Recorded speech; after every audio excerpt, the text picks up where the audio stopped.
Yo, what is up, guys? It's Cohen back here again today with another video.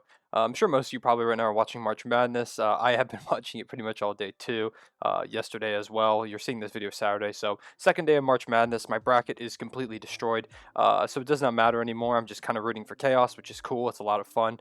Way more fun to root for chaos than to root for your bracket, in my opinion. So, just kind of root for chaos sometimes and see what happens. But today's video, I do want to make it about the NBA, and I want to give credit to the Atlanta Hawks, a team that played earlier today. I'm not sure how many people watched that game. It was against the Lakers, so maybe more than some of the other games. But like I said, March Madness is on, so I'm sure not a lot of people are paying attention. But while people haven't been paying attention, the Atlanta Hawks beat the Los Angeles Lakers. Now, given LeBron James didn't play most of the second half with an ankle injury, he got kind of rolled up on. Hopefully he's okay. He's getting an MRI, but it's LeBron. He'll probably be fine. He can get injured and miss absolutely no time for something that would put me out of basketball for probably about a month. So he's tough. He'll probably be okay. Hopefully he is, because without Anthony Davis, they already are down a lot of talent. So they need him for a run into the playoffs, try and get a solid seed before heading in there. But this video isn't about the Lakers. It's about the team that beat them, and that is the Atlanta Hawks. Even with LeBron James missing the second half, they were still winning for most of that first half, and so they performed incredibly well, and that is now 8 games in a row that they've won. The last time the Atlanta Hawks lost was to the Miami Heat on February 28th. So we are 20 days, I had to check the date real quick on my phone, 20 days into the month of March, and the Atlanta Hawks have not lost. They're in an 8-game winning streak. They're now tied for 4th in the Eastern Conference, I believe. I almost said West there. They're on fire, and it's a couple different reasons why, but the main reason is their coaching.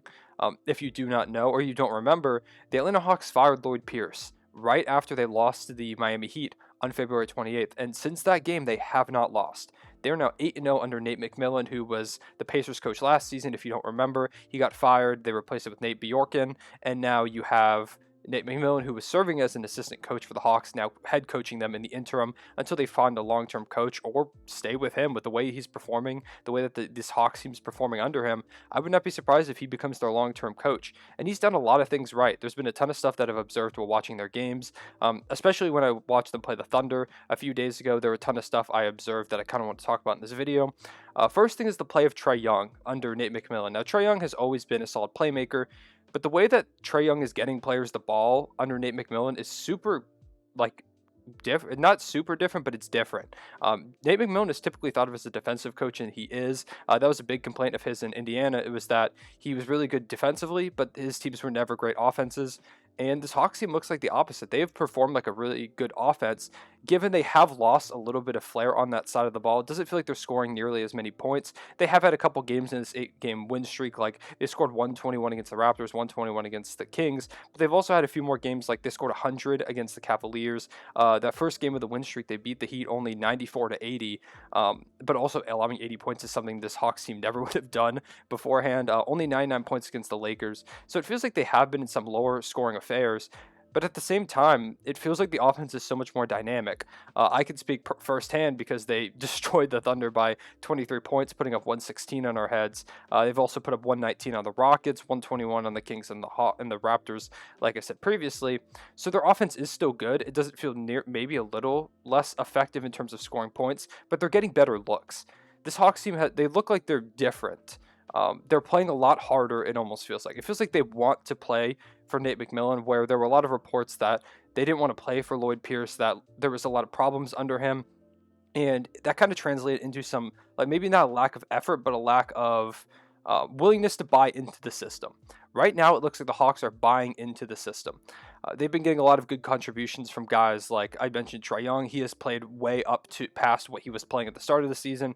The first beginning part of the season, he didn't look like the Trae Young from last season at all. And then recently, he's looked a lot more comfortable. It looks like he's more into the flow of the game. Looks like he's a lot more engaged. He knows exactly what he wants to do with the ball. It looks like there's just like everyone knows the system better. Everyone knows exactly what they're supposed to do, what they're supposed to do, when they're supposed to do it, and where they're supposed to be on the court, which is a problem I felt like the Hawks team had a lot of the time, especially on the defensive end under Lloyd Pierce. Against this Thunder, they had an incredible game plan to stop Shai Gilgeous-Alexander, and that's really tough because Shai is really good. He ended up kind of finding his groove in the second half, but to be fair, that was after the game got out of hand. In the first half, they had Shai bottled up. Shai, I believe, he was 1 of 9 in the first half when we played them, and I'm not a guy who's going to go, oh, my guy's just missing shots. I want to give the other team credit because the Hawks did an incredible job guarding Shea.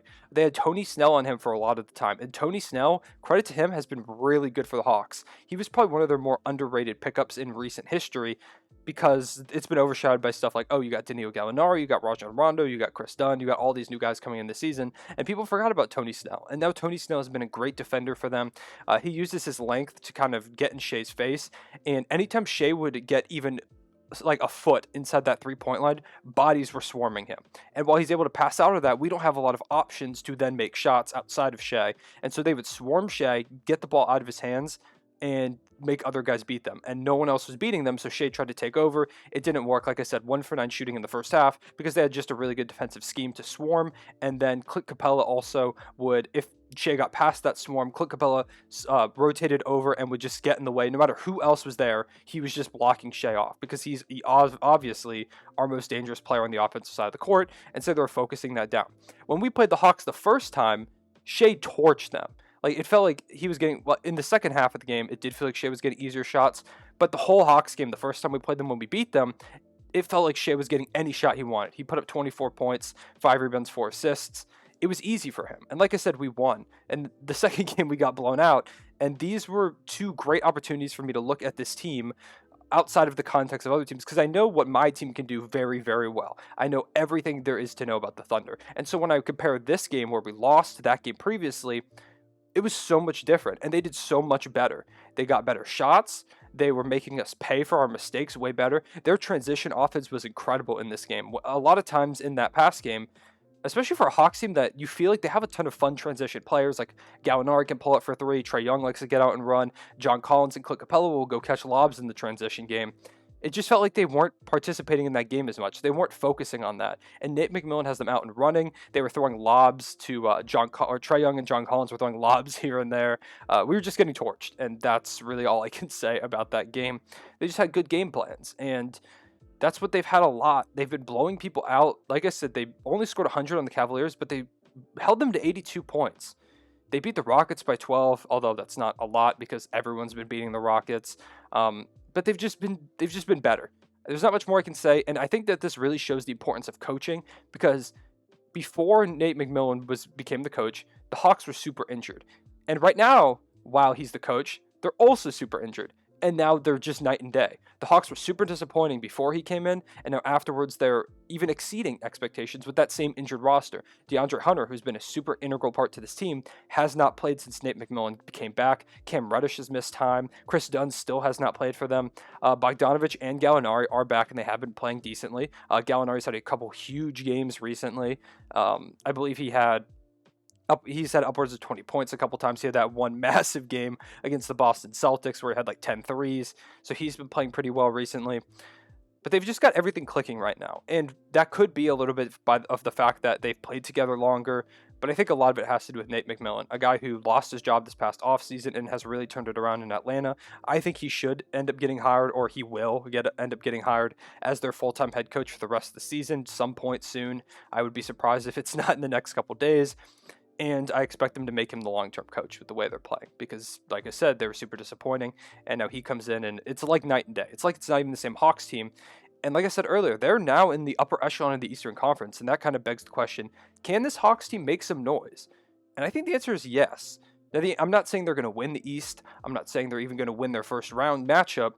But if they end up with one of those top 4 seeds, I think those 3 teams, you've got the Sixers, Bucks, and Nets. Those are the top 3 teams in the Eastern Conference. Below that, it's kind of really anyone's ball game. The Celtics have been super disappointing. The Knicks are good, but they've been kind of up and down. The Raptors have completely fallen off after really turning it around from that terrible start to the season. The Heat have been really solid recently, but the Hawks are right there. The Hawks are, right now they're tied for the 4 seed with the Miami Heat, both at 22 and 20. And so if the Hawks get that 4 seed or even the 5 seed, I don't want to play the Atlanta Hawks. I don't want to play them because, like I said, they make you run. They make you play hard to beat them. And if they're playing hard-nosed defense, especially with a roster that's not very defensive-oriented, when you look at their talent, you have Trae Young, who's a terrible defender, given he is improving, but still not a very good defender. You've got Danilo Gallinari, who's never been a good defender. You've got Bogdanovich, who's not a very good defender. You have all these different guys that they brought in that aren't good defenders. but they're playing good defense. They're playing good team defense, and it's because of that scheme, like I was talking about in the game against the Thunder, where they had a scheme to beat us. They didn't necessarily have the personnel to hold us down one-on-one defensively, but when they employed that scheme, they just completely shut us down. And so if they're able to employ some of those schemes, if Nate McMillan is able to figure some stuff out, it can make life hard for whoever's that 4 or 5 seed that they match up against if they get one of those two spots. Or even if they get a 6 seed and they play like a Milwaukee Bucks in the first round, I don't think that they're going to beat the Bucks, but they're going to make the Bucks work to beat them. And that's not something you want to see if you're a contender. If you're a contender in those top 3 seeds, you're hoping that you can get out of the first round easily. And if you play this Atlanta Hawks team, I can't guarantee it'll be that easy, especially when DeAndre Hunter, Cam Reddish come back, when this team continues to build chemistry as they have over this 8-game win streak. I don't think John Collins is getting traded. I think he's here for the long term, especially after this win streak. I don't think there's any way you can trade John Collins with how he's been playing recently, how the team's been playing recently, and he's a big part of that. So I think he's around for the long haul, and I think it's going to be interesting to see what this Hawks team does at the deadline.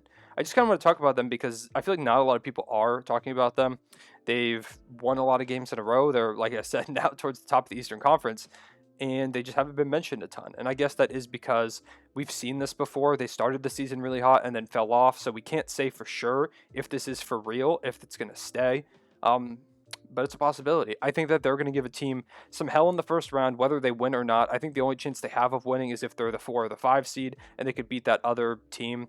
I don't see them beating a Bucks, Nets, or Sixers, but then again, I've seen crazier things happen in March Madness that I can use that to circle back to the way I started this video. I've seen crazier things in March Madness, and when you have a player like Trae Young, you have some really experienced coach in Nate McMillan, and you have some good defensive personnel in like a Clint Capella, DeAndre Hunter when he gets healthy, a Tony Snell. You have some solid defensive guys, a Chris Dunn if he can ever get healthy.